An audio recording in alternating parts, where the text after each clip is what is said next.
Alors, on continue toujours dans l'exploration de cette ligne de pensée qui est la conscience évolutionnaire. Un élément qui est intéressant à étudier, c'est le comportement psychologique de l'ego en relation avec sa conscience occultée. Comment est-ce que l'ego doit travailler, réagir à une conscience qui devient de plus en plus occulte? Comment l'ego doit-il se prémunir contre une conscience qui est plus occulte? Qu'est-ce que c'est une conscience occulte? Travailler avec le plan mental. Ce n'est pas évident pour l'homme parce que c'est nouveau. C'est une redécouverte de lui-même. C'est une abolition d'une manière de penser, de plusieurs manières de penser. C'est réellement une révolution personnelle. Et à cause de cette condition-là, l'homme, avec le temps, sera forcé d'apprendre à ajuster sa conscience inférieure, donc sa conscience égoïque, par rapport à une conscience qui est plus vaste. Et quand je parle d'une conscience plus vaste, je veux dire, j'implique une conscience dont l'ego n'a pas nécessairement tous les aspects. On ne connaît pas tous les aspects de notre conscience supérieure, de sorte qu'on ne sait pas réellement comment travailler avec cette conscience supérieure. Ça fait partie de l'évolution. Ça fait partie du développement de la maturité. Ça fait partie de la déspiritualisation de l'homme.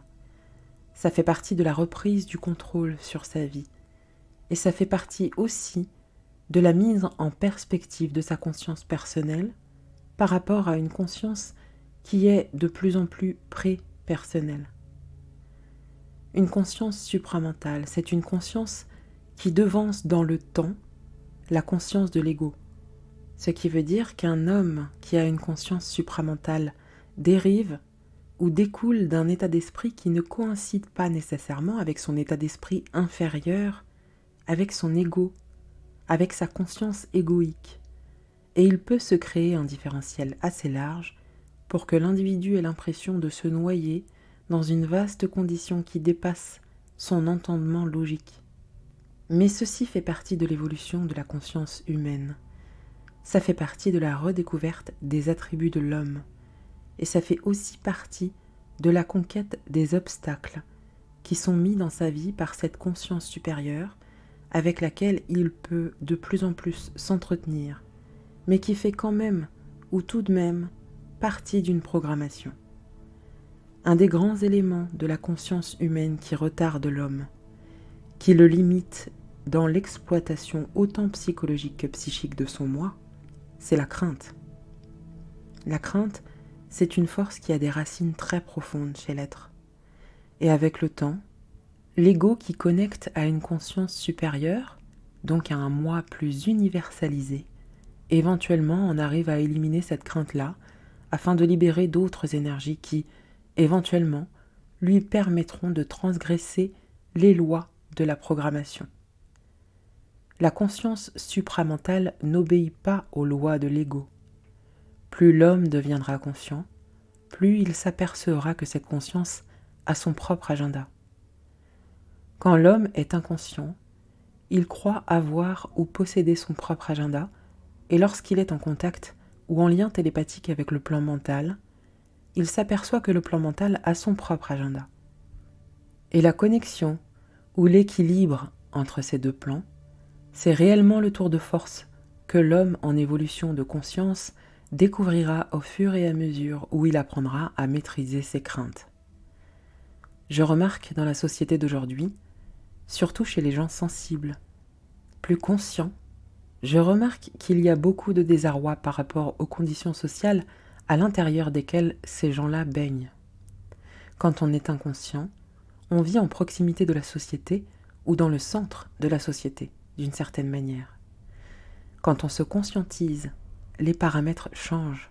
Le moi ne traite pas avec les valeurs sociales comme il le fit, ou comme ce fut le cas pendant l'évolution de sa conscience. Et ça, c'est très difficile pour un être humain qui n'est pas adroit à faire la gestion de sa conscience ou à faire la gestion de ses énergies, ou à faire la gestion de ses désirs, ou faire la gestion de ce qu'il veut. C'est un problème qu'on rencontre de plus en plus, et qui éventuellement deviendra probablement plus vaste, parce qu'il y a définitivement une division entre l'ego inconscient et l'ego qui se conscientise, qui rend difficile l'adaptation de l'homme à une nouvelle vie. Quand je dis une nouvelle vie, je veux dire une vie qui est plus conscientisée, plus sous notre contrôle. Mais comment voulez-vous que nous ayons une vie sous notre contrôle ou que l'on en arrive à travailler avec les éléments d'une programmation d'une manière créative si on a trop de crainte? Donc pour moi, la crainte, c'est la condition fondamentale de l'échec humain sur une planète expérimentale.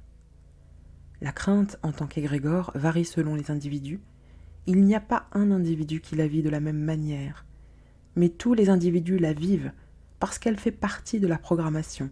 Elle fait partie des obstacles qui sont mis sur la voie de l'homme.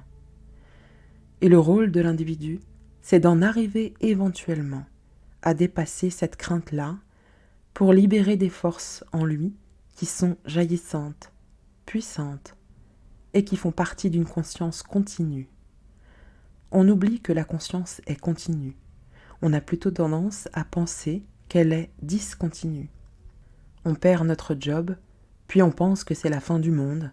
On perd notre blonde, on pense que c'est la fin du monde. Donc on a toujours l'impression de vivre dans une discontinuité. Et ça, c'est une grande illusion qui fait partie des mécanismes astraux de la crainte.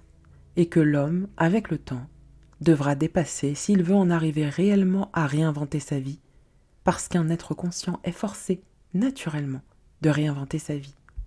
Un être inconscient peut rester dans le moule d'une vie involutive pendant très longtemps, 15 ans, 20 ans, 30 ans, mais un être qui se conscientise éventuellement est forcé de réinventer sa vie, parce qu'il en arrive à découvrir les limites de sa vie, que sa vie est limitée, que sa vie n'a pas le pouls qu'elle devrait avoir et n'a pas la couleur qu'elle devrait avoir, autant dans le travail que dans les amitiés que dans l'amour.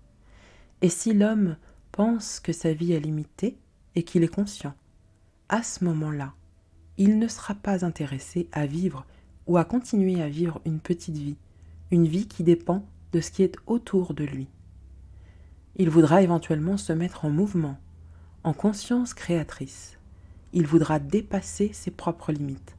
Mais s'il a des craintes, il ne pourra pas le faire parce que la crainte est suffisante chez l'homme pour lui barrer la route, pour lui barrer les jambes et pour l'empêcher de réellement transgresser les lois de sa programmation. Donc, la crainte est beaucoup plus occulte qu'on ne le croit. On en perçoit des aspects sur le plan psychologique, on en découvre les manèges sur le plan psychologique, mais on n'en connaît pas les lois occultes. Pourquoi ? Probablement parce qu'on n'a pas suffisamment conscience pour vivre le lien universel lorsque nous sommes en état de crise, et surtout, si l'on considère que, souvent, en état de crise, le lien universel se coupe.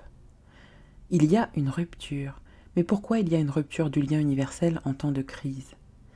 C'est pour justement permettre à l'ego de réaliser qu'il y a continuité dans sa conscience. Parce qu'un ego qui est conscient sait autant par réflexe que par expérience antérieure que quand il est en crise et que le lien universel ou le lien télépathique se rompt et qu'il ne peut plus s'adresser à un autre plan de sa réalité, que ceci était simplement un jeu pour tester jusqu'à quel point il est unifié à sa source, pour tester jusqu'à quel point il vit dans la crainte, ainsi de suite. La crainte est toujours un regard sur soi.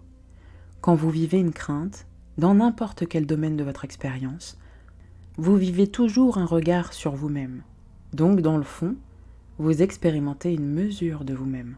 Et si votre moi n'est pas à la mesure de votre réalité, la crainte devient plus grande que la réalité. Et à ce moment-là, vous vivez réellement un choc, parce que vous êtes obligé de substituer ce qui est réel pour ce qui ne l'est pas. Donc, vous vous assujettissez à des illusions qui fracturent votre ego, qui vous empêchent de transcender les limites imposées par une programmation. Donc, la crainte, c'est très grave. On le sait, on a entendu parler, on a évoqué les aspects autant de manière philosophique ou poétique au cours des siècles, mais on n'a jamais regardé sur le plan occulte. Et la raison est simple, c'est parce que l'homme n'avait pas suffisamment de contact avec le plan mental. Mais lorsque vous avez contact avec le plan mental et que vous êtes dans une situation de crise aiguë, donc dans une situation qui, normalement, devrait vous faire vivre de la crainte, vous vous apercevez que le contact avec le plan mental est très très détaché de votre expérience, que ce soit la mortalité, la maladie ou n'importe quoi. Et on vous répond très très simplement que tout est correct. Inquiétez-vous pas, tout est bien. Donc des réponses comme ça aide l'ego mortel à supporter des programmations difficiles. Par contre, l'ego, à cause de la toison qui le sépare de sa réalité, a tendance à discuter cette forme, cette sorte de réponse. Parce que l'ego n'aime pas se faire donner des réponses trop simplistes. Il aime les réponses plus complexes, les réponses qui vont plus définir un point. Mais ça, c'est parce que l'ego a besoin d'assurance. Et je veux parler du besoin de l'assurance. Le besoin de l'assurance, c'est le besoin d'assurance dans le sens insurance, en anglais, garantie, protection, compagnie d'assurance. Un ego qui a besoin d'assurance, c'est un ego qui a déjà de la crainte. Vous ne pouvez pas travailler avec les forces du mental et demander de l'assurance, parce que la demande de l'assurance, c'est déjà l'astralisation de votre conscience. Ça implique déjà une capacité de vivre la vie d'une manière discontinue. Donc, de l'assurance, si vous communiquez avec le plan mental, vous n'en aurez jamais s'il détecte dans votre conscience qu'il y a de la crainte. Et si on détecte qu'il n'y a pas de crainte dans votre conscience, à ce moment-là, on vous donnera de l'assurance et vous pourrez reposer votre esprit sur cette information. Mais si déjà vous avez de la crainte et que vous demandez de l'assurance, vous n'aurez pas d'assurance à partir du plan mental, parce que c'est un plan qui travaille à juxtaposer sa réalité avec celle de l'homme, et non pas à lui ombrager d'une manière spirituelle ou d'une manière émotionnelle afin de le posséder doucement. L'homme doit être libre, et libre veut dire être capable de vivre une vie dans une conscience continue. Si l'homme a besoin d'assurance pour remorquer ses craintes, à ce moment-là, il est coupable sans le réaliser de la crainte. Quand on parle de conscience supramentale, ou qu'on parle de cette révolution dans le mental de l'homme qui lui permettra finalement de mettre une fin à sa conscience existentielle, il est évident que les paramètres de cette évolution ou de cette nouvelle vie ne peuvent pas coïncider avec ce qu'il a entretenu pendant l'involution. C'est une nouvelle vie, la vie consciente. La vie mentale avancée, c'est une nouvelle vie, c'est une autre sorte de vie. Donc la tendance chez l'être humain à demander de l'assurance lorsqu'il est en crise, c'est une tendance qui découle de ses craintes, et automatiquement c'est une situation qui, à court ou à long terme, le desservira, parce qu'il n'en arrivera jamais à mettre le point sur le centre de sa force. Et il se situe où, le centre de sa force ? Il se situe là où la crainte n'existe pas. Il y a une grande différence entre étudier les auteurs, étudier les philosophies, les spiritualités ou entendre les gourous, et vivre directement en relation avec ses craintes, les comprendre, les neutraliser, les abattre. Sinon, l'homme ne peut pas atteindre une conscience mentale. Il ne se suffit pas à lui-même. Il n'est pas capable d'allier l'inconnu au connu. Et dans une conscience supramentale, effectivement, on doit lier l'inconnu au connu, pour que l'inconnu devienne suffisamment près de soi, pour qu'il crée en soi une vibration qui nous permet de le partager afin que nous, en tant qu'individus, puissions avoir une conscience vibratoire suffisamment développée qui nous donne accès finalement à l'inconnu. Si libérer du connu, c'est une chose, mais se greffer à l'inconnu pour qu'il fasse partie de notre nouveau mental, c'est essentiel. Mais si nous avons trop de crainte, ou si nous avons besoin trop d'assurance, nous ne pouvons pas parvenir à ceci, parce que la crainte est une barrière psychologique créée par les plans pour tester la réalité psychologique de l'ego, c'est-à-dire pour tester jusqu'à quel point l'âme est en puissance. La lumière, c'est un coach. La source, c'est un coach.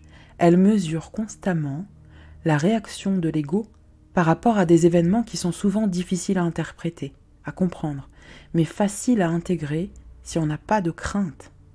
On se fait beaucoup plus dommage à rationaliser les événements de la vie qu'à les avaler froidement sans crainte. Quand on vous prescrit de l'huile de castor, il ne faut pas commencer à rationaliser. Vous l'avalez, point final. Quand on vous dit, écoute, le jaune d'œuf, il faut le gober sans se lécher avec la langue, il faut faire la même chose avec la crainte ou les événements dans la vie. qui ont tendance à nous replonger constamment dans ce portrait de la vie évolutive qui crée chez l'homme la terreur et qui l'empêche de réaliser qu'il est un être de lumière, donc qui l'empêche de comprendre que la vie est continue et qu'elle devient discontinue seulement quand l'homme a peur. La vie devient discontinue quand l'homme vit de la crainte, pour 3 raisons. Parce que premièrement, la vie sur cette planète est expérimentale, donc elle sert à faire ultimement la connexion entre l'invisible et le planétaire. Que vous soyez conscient, que vous ne soyez pas conscient, ça revient à la même chose. Si vous êtes conscient, la vie va travailler d'une manière à constamment vous tester. Pourquoi ? Pour voir si vous avez de la crainte. Toute la vie, c'est ça. Et chacun vit sa crainte à sa manière. Ce qui est la crainte pour l'un n'est pas une crainte pour l'autre. Mais chacun vit des craintes, que vous soyez riche, pauvre, spirituel, athée. Tous les hommes vivent de la crainte. Mais personne ne connaît la crainte comme soi-même. Une crainte, ça ne se transfère pas.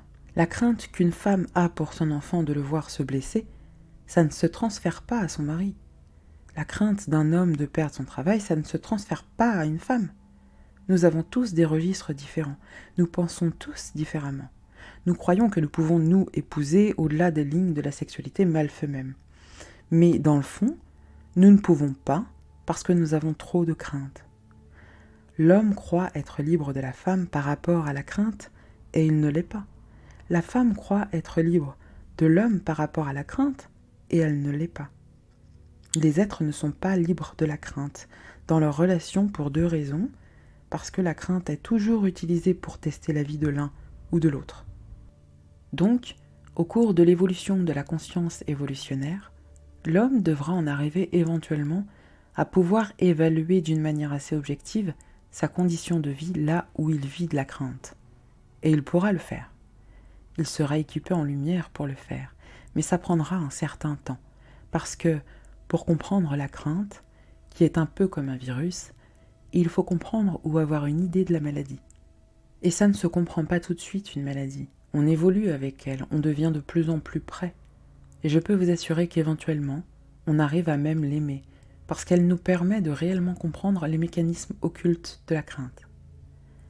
Tous les événements qui font partie de votre existence, qui, un jour ou l'autre, vont créer chez vous ou semer chez vous de l'effroi, doivent être compris. Vous devez savoir pourquoi vous avez la crainte de ceci, pourquoi vous avez la crainte de cela, parce que ce savoir fait partie de votre lumière. Donc pour vous, de vous retrancher des événements qui vont créer de la crainte, c'est simplement remettre à plus tard une condition qui devra se répéter. La crainte, c'est comme une joute de football. Il faut gagner, mais l'homme a tendance à le repousser. Il faut jouer une autre joute, au lieu de passer de football au soccer. Et on peut faire ça pendant des années, repousser et repousser et repousser. Et ça, c'est ce que je reproche à l'homme, qui est prisonnier de la condition humaine. Et je lui reproche d'une manière très, très, très doucereuse, dans le sens que je comprends sa crainte. Je comprends pourquoi il craint. Je comprends comment il est difficile de ne pas craindre. Je comprends la mécanique occulte de la crainte. Mais je dois l'expliquer pour qu'éventuellement, l'homme soit capable de faire face à la vie à tous les niveaux, quel que soit ce qui lui est présenté, pour pouvoir éventuellement neutraliser cette crainte et finalement s'affranchir de sa fameuse programmation. Comment voulez-vous être libre ? Comment voulez-vous partir de Montréal pour aller en Chine ? Comment voulez-vous partir d'un stage pour aller vers un autre ? Comment voulez-vous partir d'une sphère pour aller vers une autre ? Comment voulez-vous partir d'un état d'esprit pour aller vers un autre si vous avez de la crainte ? Vous ne pourrez jamais le faire. Vous demeurerez simplement des êtres qui font partie d'un système de pensée, qui font partie de certaines conventions, qui font partie d'un monde à l'intérieur duquel lentement on vit et lentement on meurt. Nous vivons dans des temps de plus en plus difficiles. Nous vivrons dans des temps de plus en plus difficiles. La relation entre l'homme, la société, la relation entre l'homme et les valeurs, la relation entre le pouvoir et l'individu, la relation entre la grande société globale planétaire et l'individu deviendra de plus en plus difficile à supporter pour des êtres qui ont une conscience sensible, parce que ça fait partie de la fin d'un cycle. Ça fait partie du renouveau de la conscience planétaire, ça fait partie des grands changements de la conscience de l'homme, Et ça fait partie de beaucoup d'autres choses qui ne font pas partie de notre conscience actuelle, avec les forces qui se meuvent dans le monde, qui se déplacent, qui circuitent et qui court-circuitent. Il va falloir que l'homme conscient, réellement, en arrive à se libérer de la crainte, parce que vous ne saurez jamais quand vous perdrez votre travail, vous ne saurez jamais quand votre femme partira avec un autre, vous ne saurez jamais quand vous tomberez malade. Autrement dit, vous ne saurez jamais quand la vie deviendra, pour vous, discontinue. Et si vous avez de la crainte, vous aurez de plus en plus de difficultés à traiter avec ces conditions dans un siècle qui vient. Un 21e siècle qui sera réellement pour l'homme un tour de force, un challenge sur le plan psychologique. Non pas sur le plan matériel, non pas sur le plan de la science, mais sur le plan psychologique. Et si l'homme n'est pas prêt à traiter avec ses craintes, avec ses angoisses, avec les manigances astrales de sa conscience involutive, le 21e siècle sera très difficile pour l'humain, à moins qu'il soit très inconscient et qu'il retourne constamment aux sources de son propre barbarisme. Quand vous étiez involutif, quand vous étiez inconscient, il y avait beaucoup de monde dans le monde pour vous, il y avait plein de gens que vous pouviez rencontrer, il y avait plein d'opportunités, et plus vous devenez conscient, moins il y a de monde, moins il y a d'opportunités. Vous commencez à regarder autour de vous-même et dire « Ouais, où sont les gens avec lesquels je peux réellement traiter? Où sont les gens avec lesquels je peux réellement parler? Où sont les gens avec lesquels je peux réellement travailler ?» Et vous allez voir qu'au fur et à mesure où cette conscience s'implantera, fixera sa tente sur le terrain de votre propre ego, qu'il y aura de moins en moins de personnes dans le monde pour accrocher les cordes de votre tente et la fixer solidement dans la terre de votre mental personnel. Et si vous êtes vicié par la crainte, si vous n'avez pas réglé ce problème, à ce moment-là, la vie consciente sera encore un chemin difficile pour l'homme, parce qu'il aura oublié 1 fois, 2 fois, 3 fois, au cours de son expérience dans le travail, dans l'intimité, dans l'amour, il aura oublié qu'il a le pouvoir décisionnel. Si vous n'avez pas réalisé que vous avez le pouvoir décisionnel, dans le sens que je le parle, pas les décisions que l'on fait, que l'on défait, mais les décisions qui nous amènent de l'avant, les décisions qui nous font partir d'une frontière à une autre, d'un plan à un autre, les décisions qui nous mettent face à face avec soi-même, qui risquent même de nous isoler temporairement. Si vous n'avez pas, ou si vous n'en arrivez pas à réellement être décisionnel, c'est parce que vous aurez de la crainte qui vous masquera votre lumière et qui vous empêchera d'être réellement des êtres avancés dans le sens d'un mental avancé. Ne pas pouvoir prendre de décisions dans la vie pour soi, des décisions intelligentes qui nous favorisent et qui, en même temps, libèrent les autres, c'est réellement faire partie d'une programmation planétaire et ça fait partie de la conscience existentielle.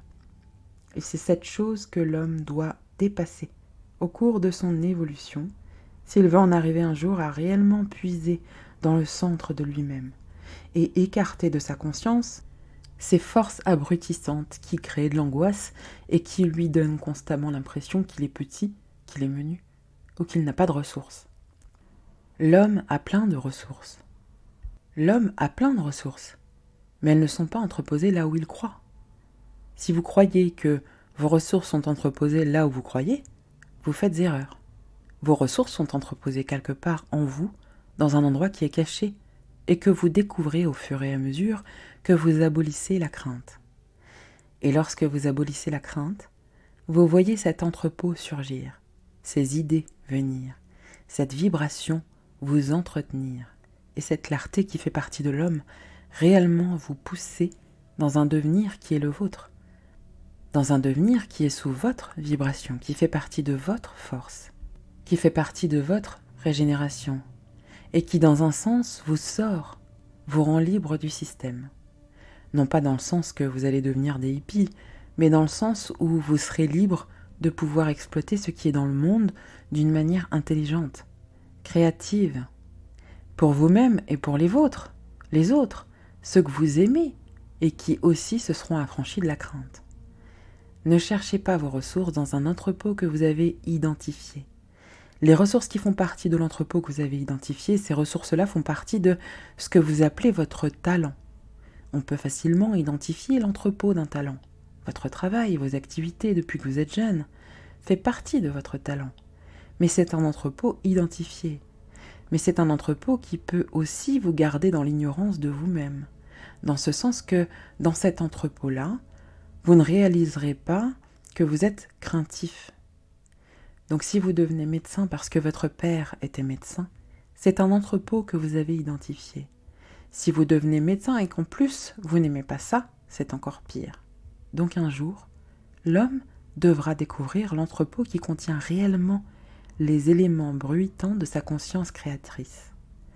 Et dans cet entrepôt, sur les portes de cet entrepôt, la map qui donne l'indice à votre mouvement futur, qui vous permet de passer d'un plan à un autre, d'une frontière à une autre, d'une limite à une autre, cette map, elle est écrite. Elle est là, elle est claire, elle est nette, parce que vous n'avez plus la crainte. Donc je peux facilement vous dire, avec une grande certitude, que la plupart des hommes sur la Terre vivent dans un entrepôt qu'ils ont identifié, donc qui vivent par rapport à la systématisation de leur moi. Mais ils ne vivent pas dans un entrepôt qui leur est inconnu ou révélé, suite à avoir éliminé de leur conscience personnelle cette fameuse crainte qui crée l'angoisse et qui boycotte l'individu à un point où éventuellement il ne peut plus réaliser son domaine. Qu'est-ce que c'est mon domaine ? Qu'est-ce que je veux faire dans la vie ? Qu'est-ce qui m'intéresse ? Qu'est-ce qui me rend libre ? Ce n'est pas nécessairement le domaine du talent. Ce n'est pas nécessairement dans l'entrepôt du talent. Ça peut être occulté dans l'entrepôt de la conscience créatrice, au-delà des limites de la crainte. Et c'est là qu'il n'y a plus d'existence. C'est là qu'il n'y a plus d'angoisse existentielle. C'est là qu'il n'y a plus de cette angoisse. C'est là qu'il n'y a plus de questions. C'est là qu'il n'y a plus de limites. Et c'est là que finalement, on sait où on s'en va. Pourquoi on est là ? Et à quoi ça nous sert le passé ? Ça, c'est un des grands problèmes de l'homme. L'homme n'est pas capable de comprendre, de saisir à quoi lui sert son passé, à quoi lui a servi son ancienne map, la vieille map, qui l'a amené dans la merde, la vieille map. Qui l'a amené, semble-t-il, dans la mauvaise direction. La vieille map qui, depuis toujours, lui a toujours créé des obstacles. Alors que cette map, cette ancienne map de la programmation, elle doit être étudiée avec précision par un ego intelligent pour savoir et comprendre que la vie commence après la mort de l'ego. La vie commence après la crainte de l'ego. L'ego devient vivant quand l'ego mortel, mort, a disparu de sa conscience.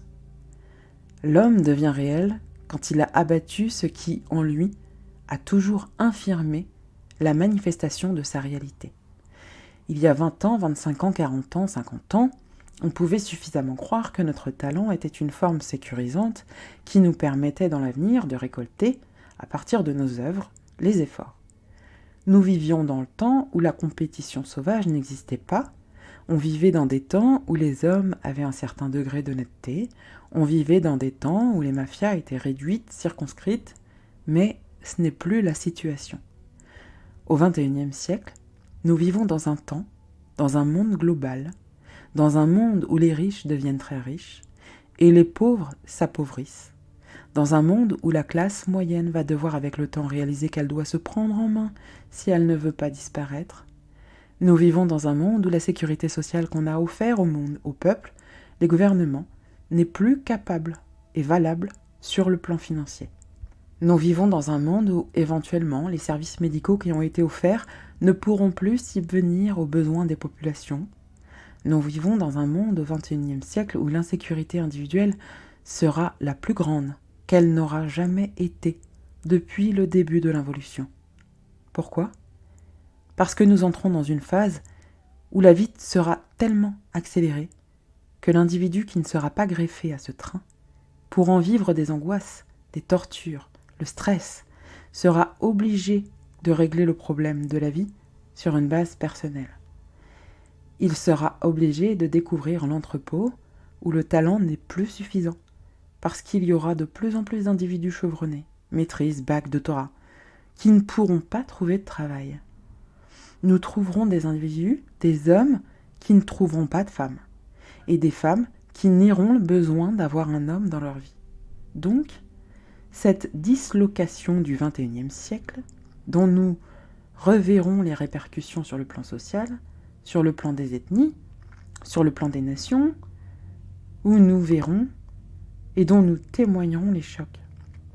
La Chine qui s'éveillera avec ses milliards d'habitants, les Chinois, les Japonais qui chercheront la domination de la production en utilisant la qualité comme le drapeau national.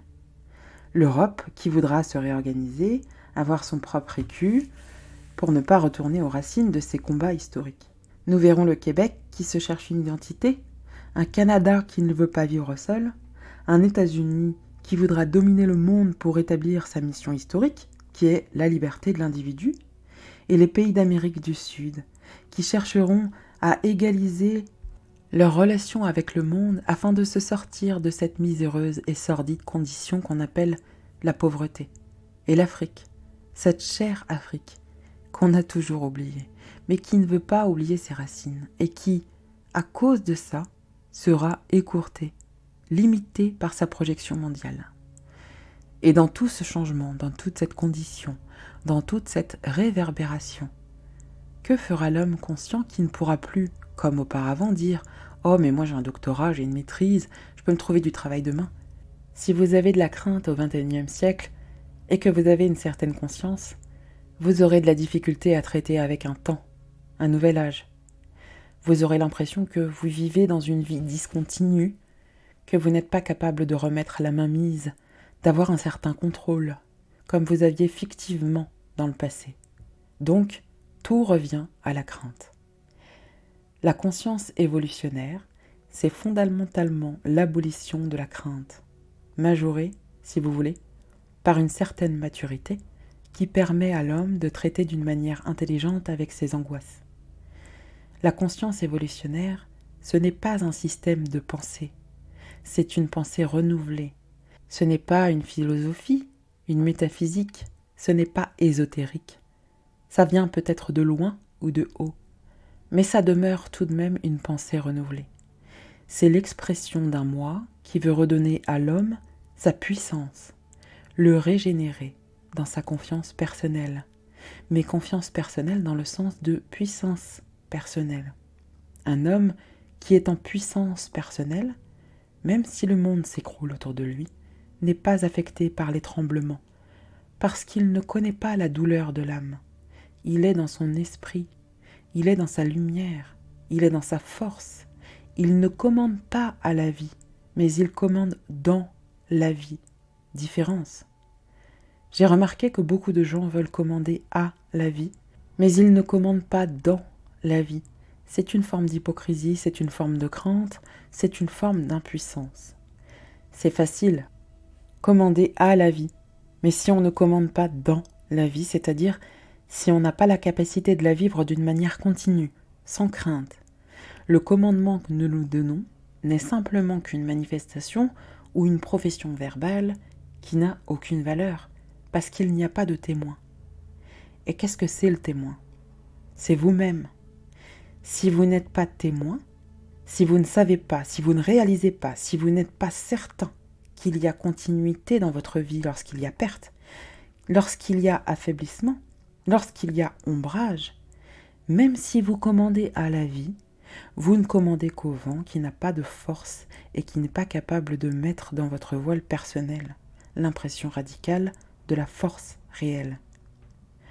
Nous entrons dans un nouvel âge, l'homme saura des choses par lui-même, comprendra des choses par lui-même, mais il ne les aura pas encore maîtrisées, parce que comprendre des choses, ça va de soi, savoir des choses, ça va de soi, mais maîtriser les choses que nous semblons comprendre, c'est autre chose.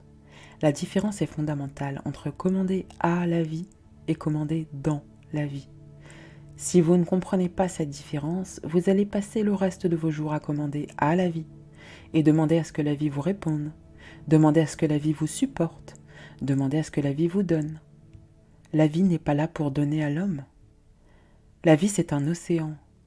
L'homme est le poisson. Il doit savoir en respirer l'oxygène pour pouvoir se mouvoir à sa façon où il veut, dans les hauts ou les bas-fonds de cette conscience invisible. Le reste, c'est simplement du théâtre. Et beaucoup de gens, beaucoup de personnes, et j'ai beaucoup d'expérience avec l'homme, passent leur vie à faire du théâtre, à commander à la vie au lieu de commander dans la vie.